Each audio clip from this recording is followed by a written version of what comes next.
The lawyer's briefcase hit my kitchen table so hard the coffee cups rattled, and my stepdaughter looked me dead in the eye and said the words that would change everything: "You have 30 days to prove you didn't marry my father for his money, or we take it all." I stood there in the house Walter and I had shared for 11 years, still wearing his old cardigan because it smelled like him, and I realized that grief had not finished with me yet. It had only been waiting for this moment to strike again, sharper than before. If you believe in kindness, in forgiveness, in the idea that people can find their way back to each other even after the worst has happened, I want you to like this video, leave a comment, share it with someone who needs a little hope today, and subscribe to our channel. We tell these stories because we believe every family, no matter how broken, deserves a chance at healing. Now let me tell you how it all began. My name is Margaret Colson, though for most of my life I was simply Maggie, a schoolteacher from a small town in Ohio who never expected her life to become the kind of story people would want to hear. I met Walter Colson when I was 43 years old, newly divorced, teaching 3rd grade at Lincoln Elementary, and utterly convinced that romance was something that happened to other people.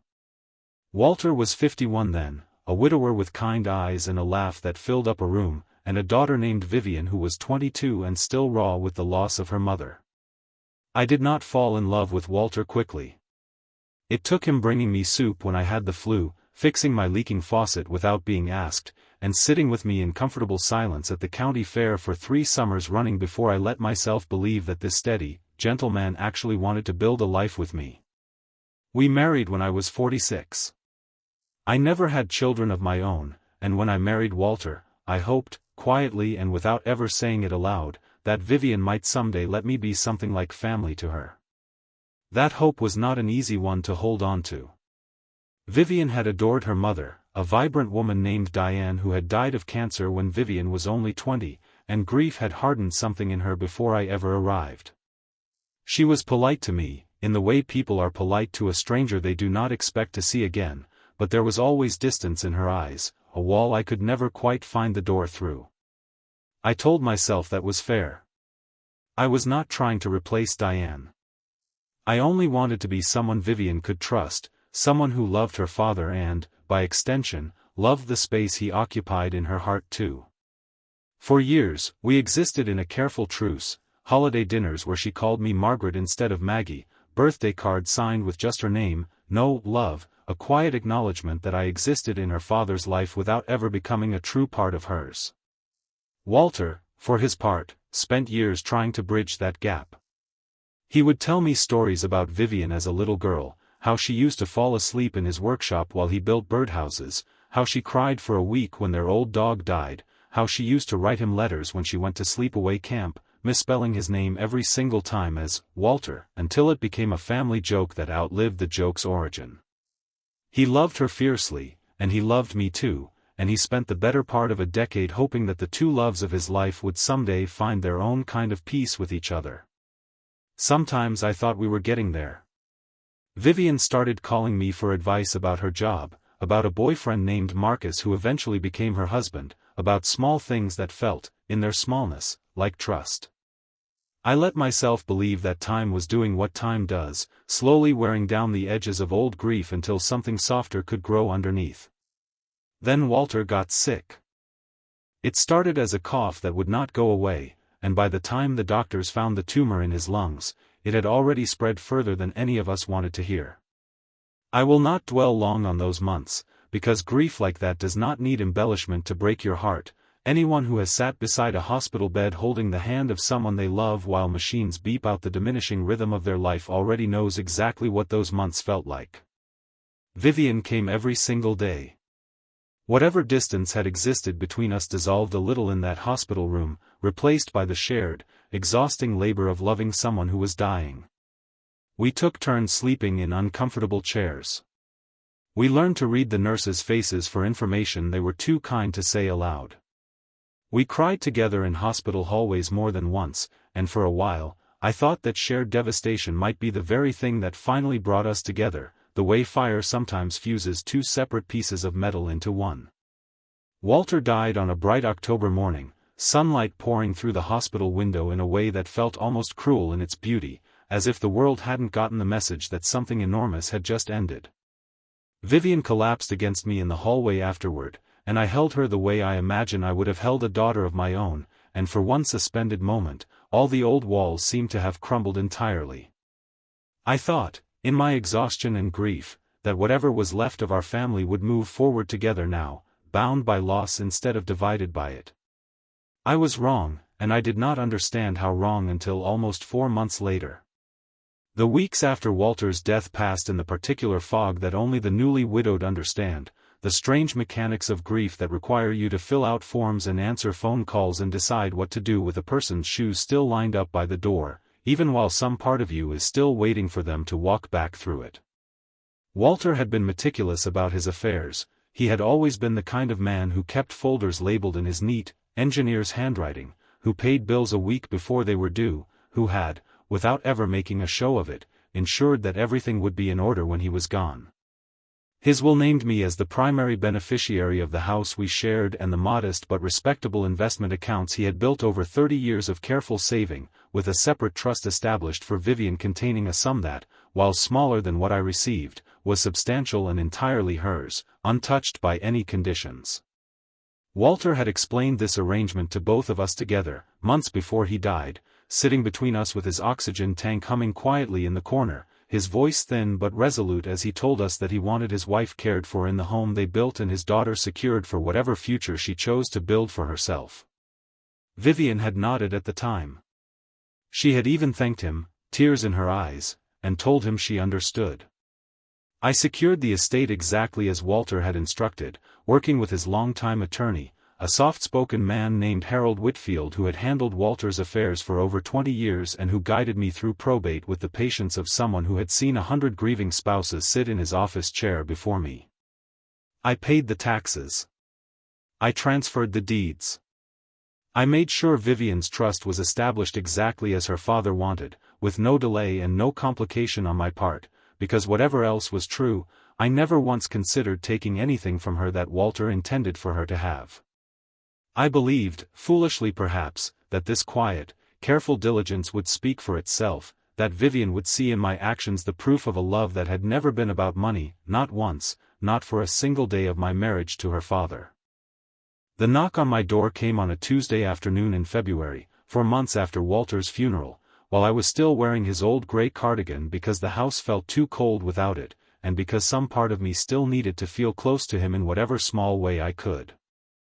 I opened the door expecting perhaps a neighbor, or the mail carrier with a package too large for the box, and instead found Vivian standing on my porch beside a man in an expensive charcoal suit that looked entirely out of place against the snow-dusted steps of our modest colonial home. His name, I would learn, was Preston Doyle, and he introduced himself as Vivian's attorney before I had even fully processed what was happening. I want to be honest about what that moment felt like, because I think honesty is the only thing that makes a story worth telling. It felt like the ground had opened beneath the house itself, like every quiet hour I had spent grieving beside Vivian in that hospital hallway had been erased and replaced with something cold and unfamiliar. I invited them in, because that is what you do, because some part of me still believed this was a misunderstanding that a pot of coffee and an honest conversation could resolve. Vivian would not meet my eyes. She sat stiffly on the edge of the sofa Walter and I had bought together 15 years earlier, and she let her attorney do the talking, and what he said was this, that they believed the will as executed did not reflect Walter's true wishes, that they had reason to question whether I had exerted undue influence over a dying man, and that they intended to file a legal challenge to the estate unless I agreed to a substantially different division of assets within 30 days. I remember the coffee cups rattling when Preston Doyle set his briefcase on the table, the same table where Walter used to grade his old woodworking sketches, the same table where Vivian, only months before, had once sat across from me sharing a box of tissues as we cried together over her father's illness. I remember asking her, my voice smaller than I wanted it to be, why she was doing this, and I remember that she still would not look at me, that she let the lawyer answer on her behalf, that whatever bridge we had built in that hospital hallway seemed to collapse in an instant, as if it had never been anything but a temporary shelter from a storm that was always going to return. After they left, I sat alone in my living room until the light outside faded to a pale winter gray, and I did not cry, not right away. I think I was too stunned for tears. I kept replaying every moment of my marriage, searching for some crime I had unknowingly committed, some evidence that could explain why the woman I had hoped to call a daughter now stood ready to drag me through court over a estate her own father had arranged with total clarity of mind. I thought about calling Harold Whitfield immediately, but something in me needed to sit with the pain first, needed to understand what exactly had broken and why, before I let lawyers turn it into paperwork and legal argument. It was my sister, Colleen, who talked me through those first raw days. Colleen had never fully trusted Vivian's politeness over the years, had always suspected the distance ran deeper than simple grief, and when I called her sobbing that first night, she did not say "I told you so," though she certainly could have. Instead she reminded me of who I was, a woman who had spent 20 years teaching other people's children with patience and grace, a woman who had loved Walter honestly and completely, a woman who had never once, in 11 years of marriage, asked him for anything beyond his company and his kindness. She told me that whatever Vivian's reasons were, I owed it to myself, and to Walter's memory, to face this with dignity rather than either capitulation or bitterness. I did not know yet which path that meant taking, but her words gave me enough steadiness to make it through that first terrible night. The following morning, I called Harold Whitfield, and within a day I was sitting across from him in his cluttered but comforting office, the walls lined with law books and photographs of his grandchildren, describing everything that had happened. Harold listened without interrupting, the way he always had, and when I finished, he told me something that I have carried with me ever since, that in his considerable experience, contested estates rarely had anything to do with the money itself, and everything to do with unfinished grief looking for somewhere to go. He believed, from his own dealings with Vivian during the will's execution, that she was not a cruel or greedy person, but he also would not pretend that her legal claim, however emotionally motivated, was without teeth. Walter had been undeniably ill in his final months, on medication that affected his cognition at times, and though Harold had personally verified Walter's competency at every stage of the estate planning, a determined attorney could still make a contest costly and painful, even if it ultimately failed.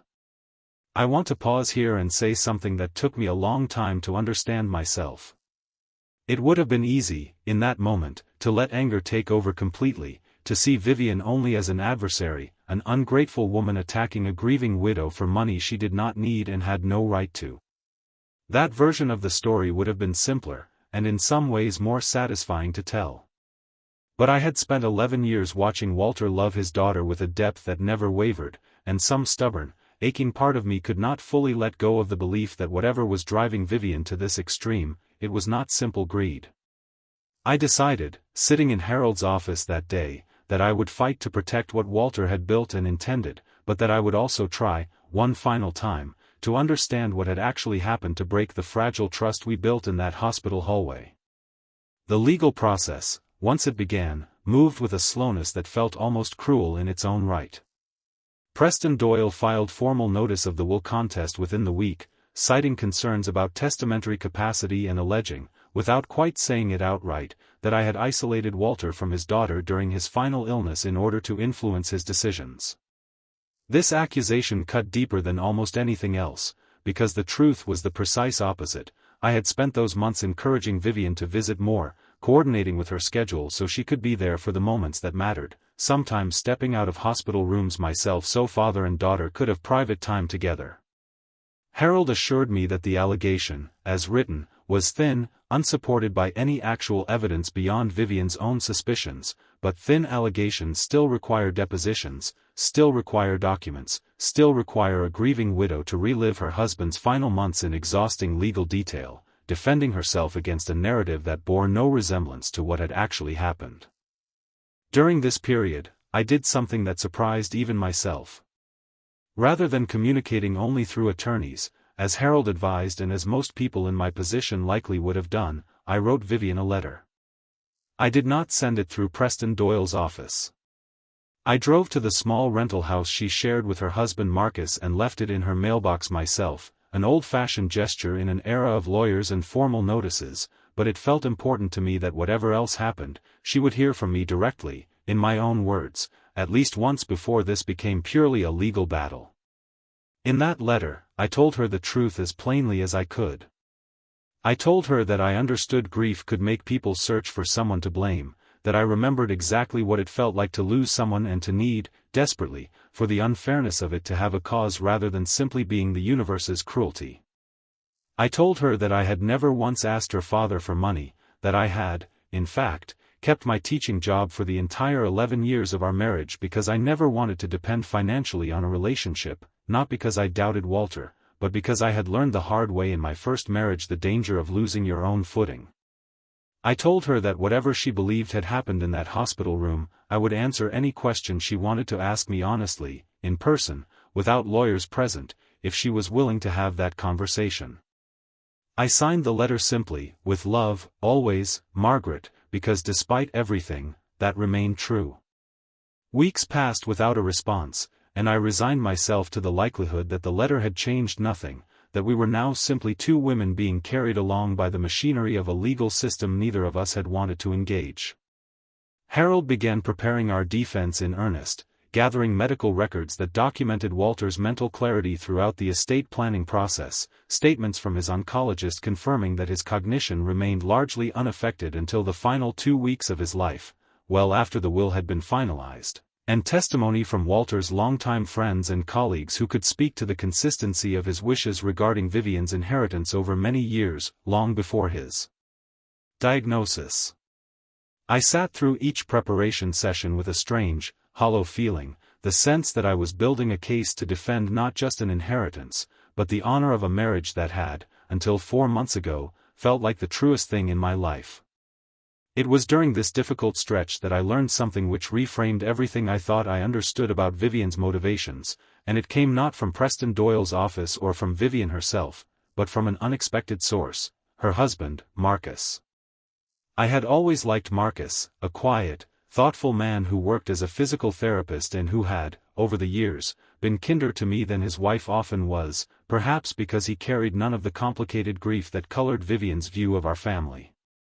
Marcus called me one evening, his voice hesitant, clearly torn about whether he should be making the call at all, and told me that he needed to explain something, though he asked that I not mention to Vivian that he had reached out.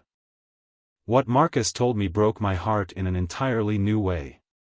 In the months following Walter's death, Vivian had begun seeing a therapist to process her grief, something I did not know and would have wholeheartedly encouraged had I known.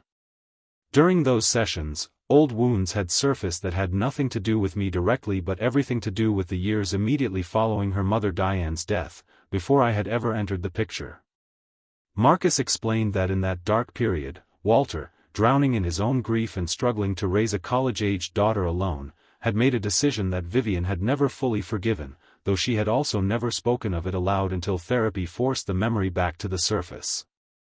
Walter had briefly dated another woman in the 2 years between Diane's death and our meeting, a relationship that ended badly, and during that relationship, Walter had, in a moment of grief-stricken carelessness, allowed that woman access to some of Diane's belongings, including jewelry that had been promised informally to Vivian. The woman had eventually taken several pieces with her when the relationship ended, pieces that were never recovered, and Walter, ashamed of his own poor judgment during that vulnerable period, had never told Vivian the full truth of what happened, allowing her to believe for years that the jewelry had simply been lost or misplaced during a move. I sat with the phone against my ear, stunned into silence, as Marcus explained that Vivian's therapist believed this old, unresolved betrayal, the sense that her father had, in his own grief, failed to protect the physical remnants of her mother's memory, had never actually healed, and that when Walter died and left his estate primarily to me, something in Vivian's wounded, exhausted heart had translated that old grief into new suspicion.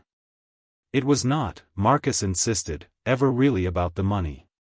It was about a 22-year-old girl who had lost her mother and then watched her father seem to move on, who had never processed the fear that she might again lose access to whatever remained of her family's history, and who now, with her father gone entirely, could not separate her old wound from her new one.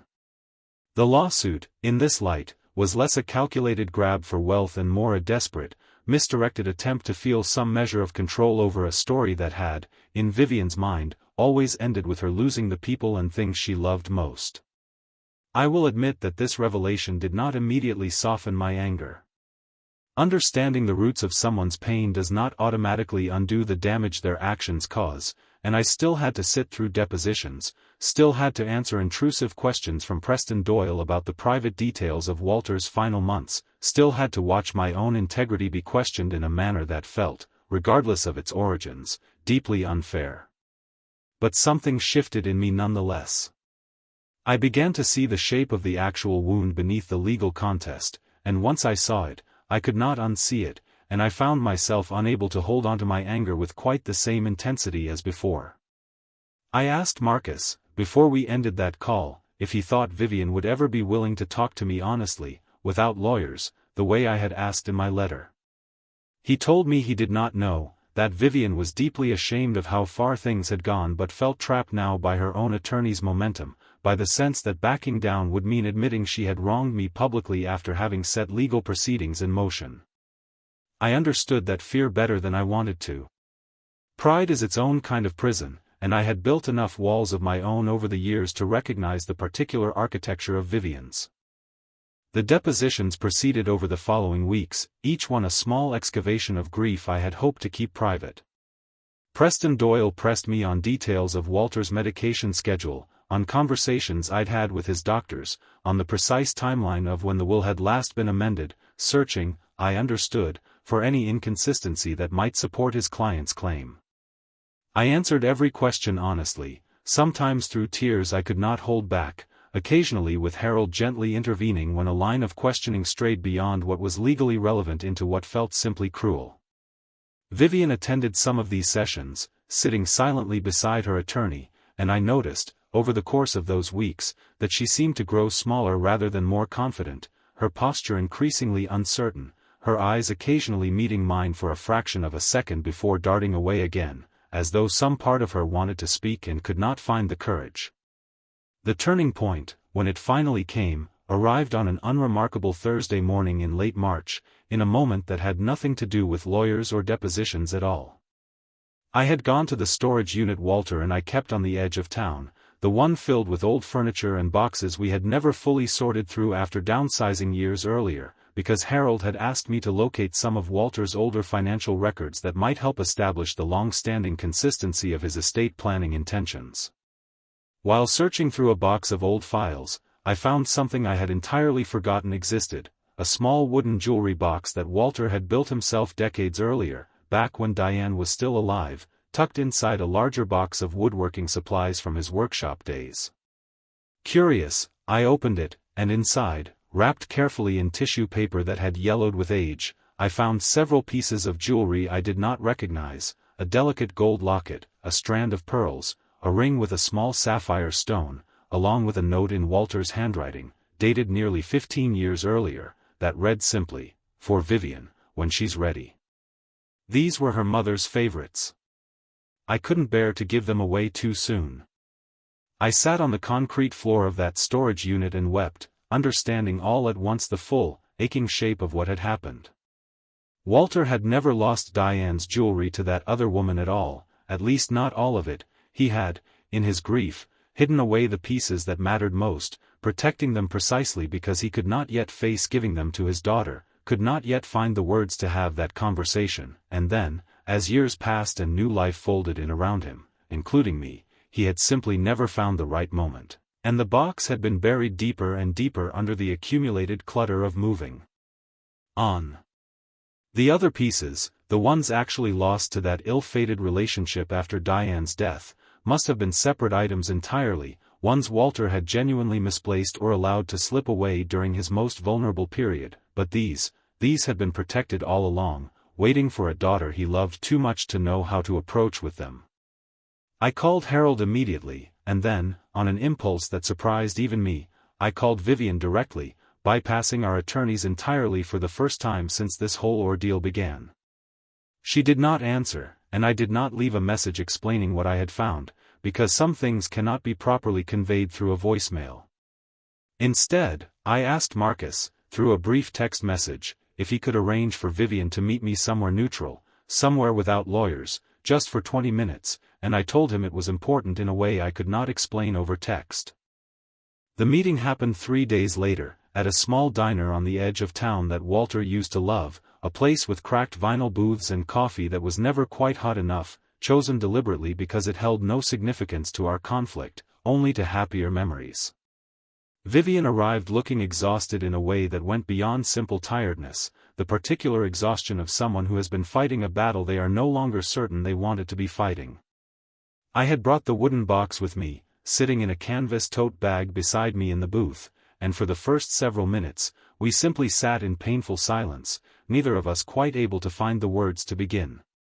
I was the one who finally spoke, and I told her, as gently as I could, about finding the box in storage, about the note in her father's own handwriting, about the jewelry that had been waiting for her, unknown to either of us, for 15 years.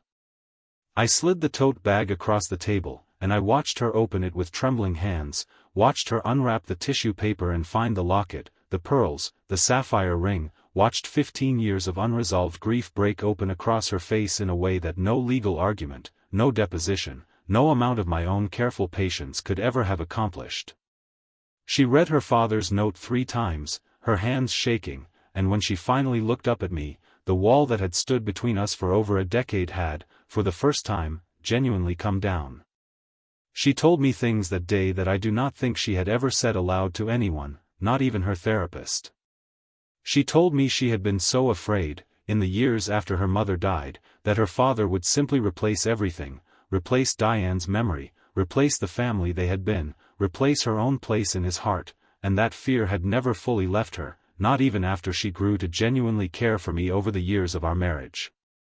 She told me that when Walter got sick, some old, childish part of her had believed, irrationally, that if she loved him hard enough in those final months, she could somehow undo the years of feeling secondary to whatever new life he had built, and that his death had felt like confirmation of her oldest fear, that she would always come second, that even in his final wishes, would be the one he chose to secure, while she would be left with only a trust fund and a lingering sense of having lost the competition she never wanted to be in. She told me the lawsuit had never really been about doubting my love for her father, not truly, but about her own desperate, misdirected need to prove that she still mattered, that her grief still counted for something, even if she could not have named that need honestly to herself until this very moment, sitting across from me with her mother's jewelry finally in her hands. I told her, in turn, things I had never quite said aloud either. I told her that I had spent 11 years quietly aching for her approval, not because I needed her permission to love her father, but because I had genuinely wanted to be family to her, had hoped, every single holiday and every small kindness, that she might someday let me in. I told her that finding the jewelry had broken something open in me too, not anger at her but a fresh wave of grief for Walter himself, for the burden he had clearly carried alone for years, too afraid or too uncertain to have the conversation that might have spared us all this pain. I told her that I did not fault her for grieving in whatever imperfect way grief demanded, that I understood, more than she perhaps realized, what it felt like to fear losing your place in a family you loved. We sat in that diner for nearly 2 hours, long after our coffee had gone cold, talking through years of misunderstanding that neither of us had ever had the courage or the occasion to address directly. Vivian cried, and so did I, and at one point the elderly waitress who had been refilling our cups without comment simply set down a fresh pot and walked away, giving us the privacy the moment required without either of us having to ask. By the time we left that diner, nothing was legally resolved yet, the paperwork, the attorneys, the formal contest still existed and would require its own separate unwinding, but something far more important had been repaired, something that no court filing could have touched. Vivian called Preston Doyle the following morning and instructed him to withdraw the will contest entirely.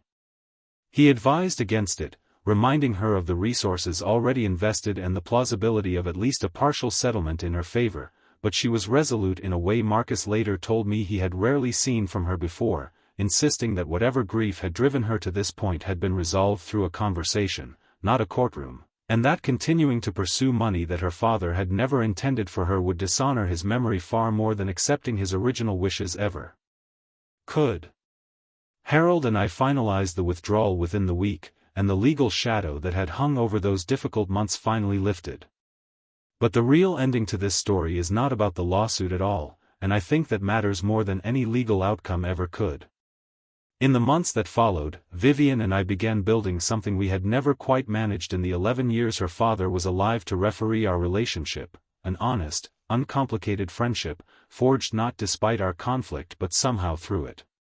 She started visiting me on weekends, sometimes bringing Marcus, sometimes coming alone, and we would sit in the same living room where Preston Doyle had once set his briefcase on the table, drinking coffee and talking about Walter, about Diane, about the strange, imperfect ways families come to be built.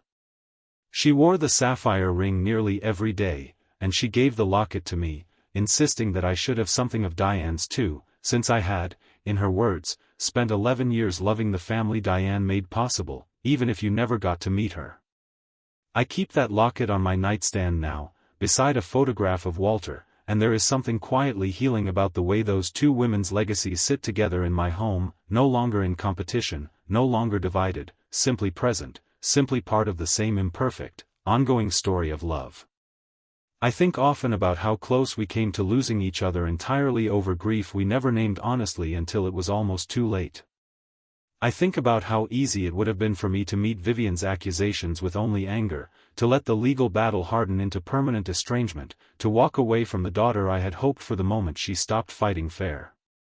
And I think about how easy it would have been for Vivian to let her old wound calcify into permanent bitterness, to convince herself that pursuing the lawsuit to its bitter end was the only way to reclaim some sense of justice for a childhood loss she had never fully processed. Neither of us took the easier, harder path. We chose, instead, the harder, easier one, the slow, uncomfortable work of honest conversation, of vulnerability, of allowing old grief to be named instead of buried, and it led us somewhere neither of us could have reached through legal victory alone. If this story has touched something in you, if you have ever found yourself estranged from someone you love because of grief neither of you knew how to name, I would love for you to leave a comment about what forgiveness has looked like in your own life, or what you might say to someone you've lost touch with if given the chance to speak honestly, without walls, just once. Our community grows stronger every time someone shares a piece of their own healing, and I believe stories like this matter precisely because they remind us that reconciliation is almost always still possible, even when it feels furthest away. Walter has been gone for nearly 2 years now, and I still wear his old cardigan sometimes, though these days it is less about grief and more about comfort, a familiar weight settled over my shoulders. Vivian calls me every Sunday, sometimes just to talk about nothing in particular, sometimes to ask advice the way she used to before all of this happened, and last month, she asked if I would be willing to be there when she and Marcus welcome their first child later this year, not simply as a guest, but as the baby's grandmother, a title she offered so casually that I nearly missed its significance, though I have thought about nothing else since. I said yes before she had even finished the sentence. We buried whatever bitterness had grown between us in that diner booth, over cold coffee and a wooden box of jewelry that had waited 15 years to find its rightful owner, and in its place, something far more durable has grown, not the family we might have imagined at the beginning, perhaps, but the family we built ourselves, out of honesty, out of grief we finally allowed each other to see, out of the simple, stubborn choice to keep loving each other even when it would have been so much easier to walk away. If you believe, as I have come to believe, that it is never too late to repair what feels broken, that forgiveness is not weakness but perhaps the bravest thing we ever do for the people we love, please like this video, share it with someone who needs to hear that hope is still possible, and subscribe to our channel, because we will keep telling stories like this one, stories about the families we choose to rebuild, one honest conversation at a time.